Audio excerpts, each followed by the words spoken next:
Alright, so now today we're going to see different strikes that we haven't seen. Yesterday we saw the redonda and we were practicing on both sides, but today we're going to see abanico, and then we're going to go through different angles in different attacks taken from the same angles but in different heights. So you can see a more practical application.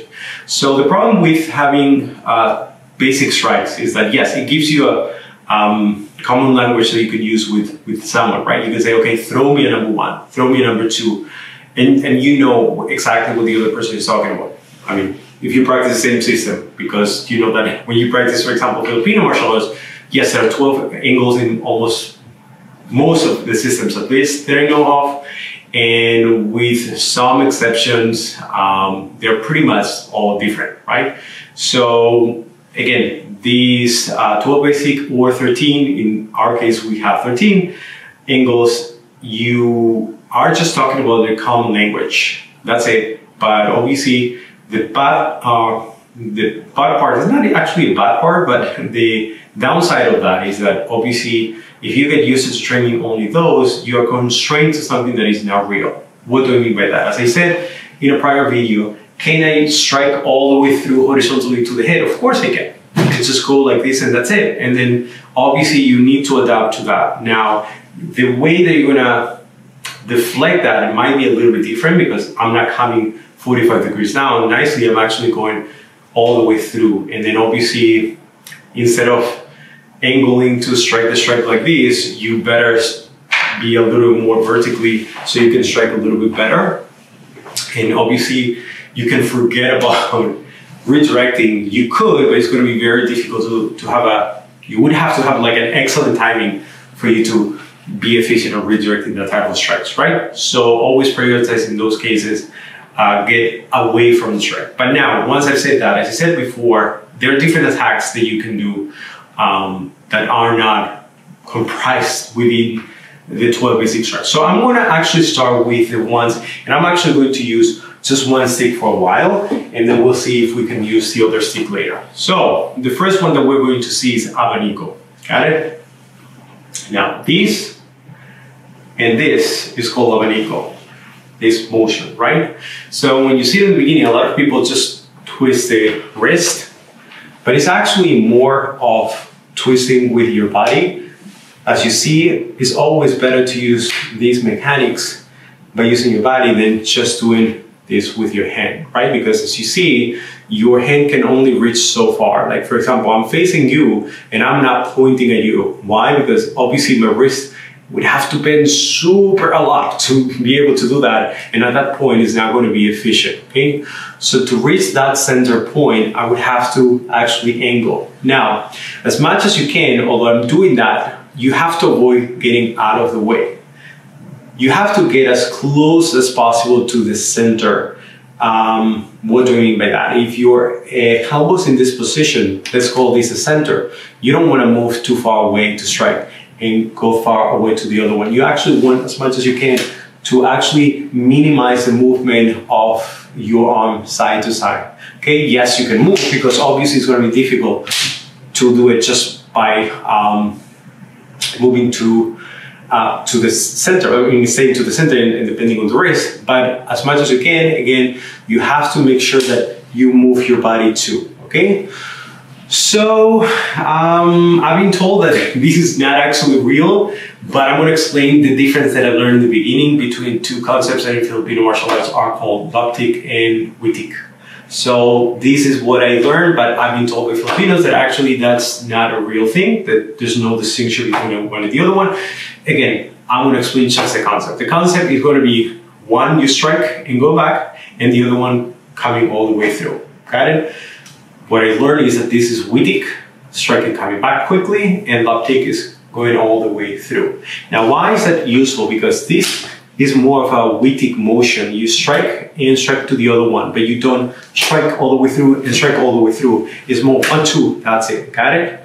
So this strike is actually meant to hit the side of the head, meaning the temples, right?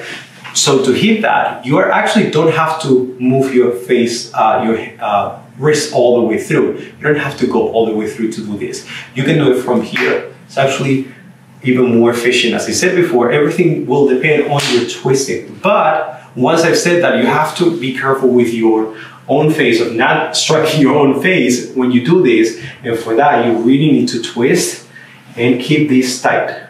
Okay? So, again, one motion and second motion. Got it? Second one that we're going to see that is different is this type of strikes. In this case, this is meant to strike the top of the head like this. Again, as you can see here, right there, or even the back of the head, right there. Got it? I'm going to show you super slow this. You see, it's like pointing a gun. When you strike, you open those fingers and then you strike and then go back. Same motion, the weetik that we were discussing. It's not 1 and 2, it's this quick 1 and go back. You see, open the gun and close the fist. Open, pointing the gun and close the fist, like this. Okay? Same towards the back of the head. But now look at the motion. Look, one more time. Now, let me stop right there, because probably you'll get confused because you're saying, but you have told me so many times of not extending my wrist. Yeah, this is different because the impact is not supposed to strike all the way through. Problem with striking all the way through is that if you extend and you continue, you're actually putting at risk your wrist, okay? But when you strike, when your goal is just to strike and go back, you can extend, especially in these type of motions. There's no other option. You have to actually not only bend a little bit, but also you have to open your hand a little bit. Not too much, just the 3 fingers. And as you see, I can do top of the head, I can do side, I can even go to the other side in this case and start from this position, same, top of the head, same gun as I was doing before, or sideways to target the back of the head. So again, this way and this way. Now, remember, we have the abanico that we were discussing before, right? Look at what happens, right? This is the same, but instead of striking side to side, I'm doing this, switch, and doing this. It's the same from both sides. It's the same move. It's just that now my palm is down, and here my palm is up, right? So again, you finish with palm up, you finish with palm down. That's the only difference.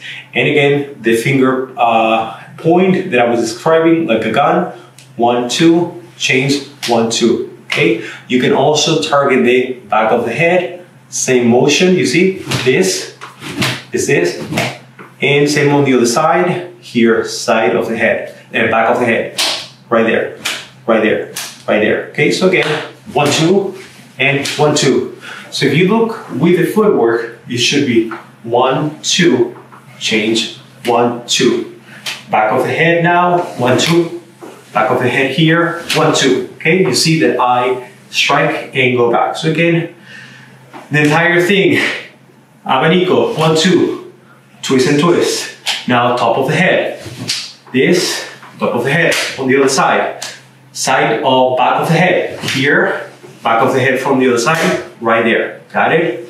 So those are strange but very useful strikes. We have the abanicos, we have not only the side to side, we have the top of the head, we have the back of the head on the other side. And now it's like, what all the things can you do with this type of motion? Well, this is also useful if you are targeting the clavicle bone. In this case, you're going to strike that area. You can do it like this. You can do it on the other side. It's not only constrained to the head. So now that we're being flexible, what other things do we have? Think about number 1 and number 2. Striking 45 degrees down and 45 degrees out. Now, can I do an attack on 45 degrees down to the leg? Yeah. You can go back 45 degrees down. Look.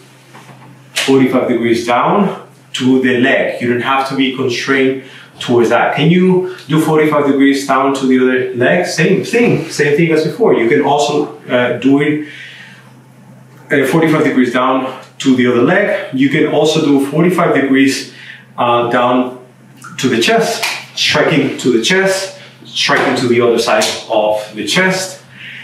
Side to side, as we were discussing before, normally we see it in number 3, number 4, 3 and 4, but in this case you can do it towards the head.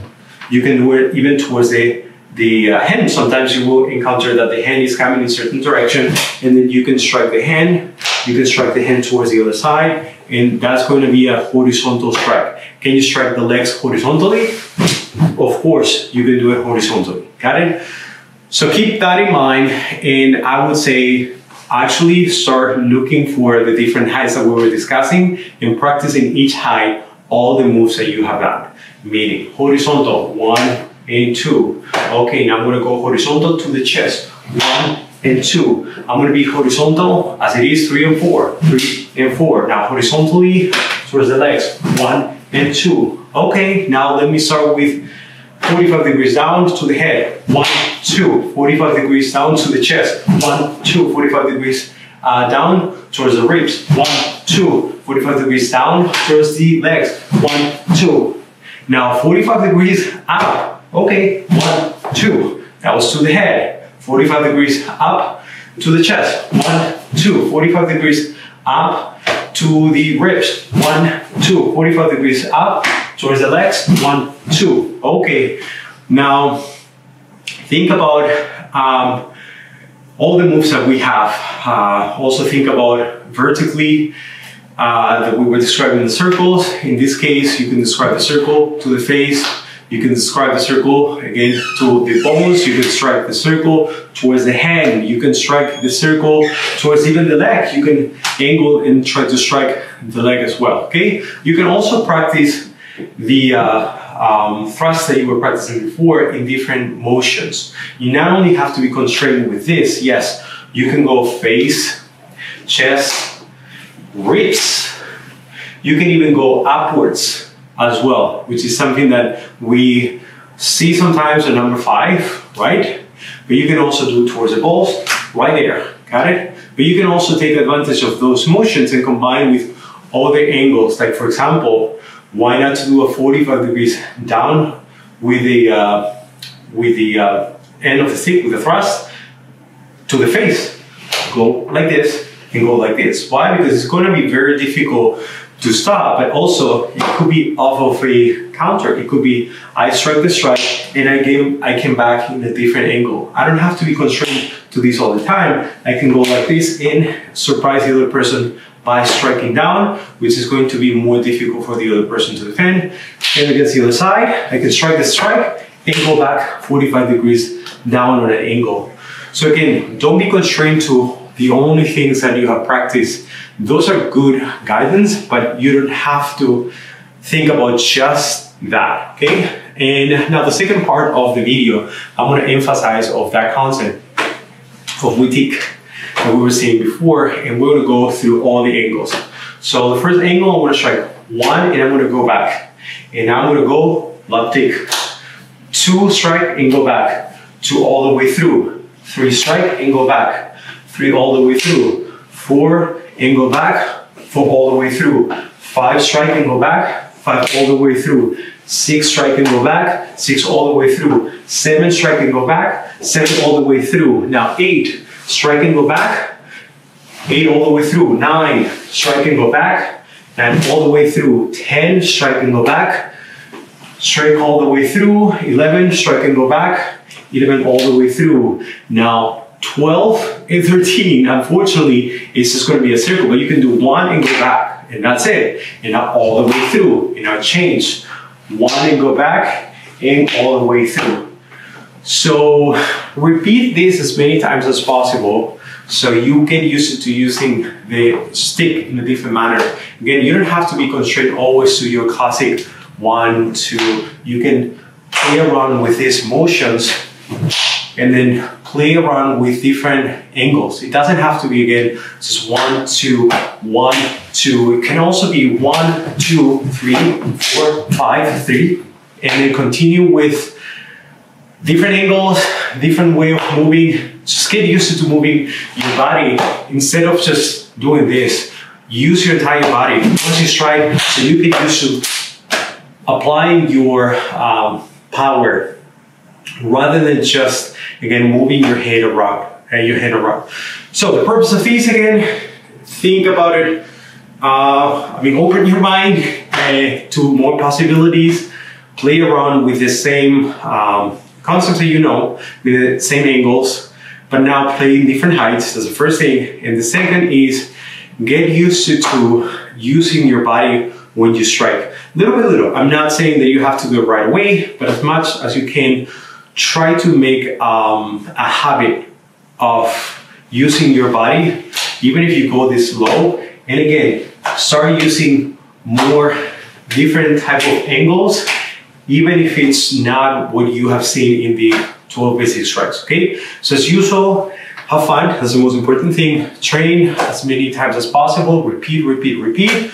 Again, you're not in a competition with anybody else. Take your time, as many times as you need, and I see you in the next video. Thank you. Whoosh.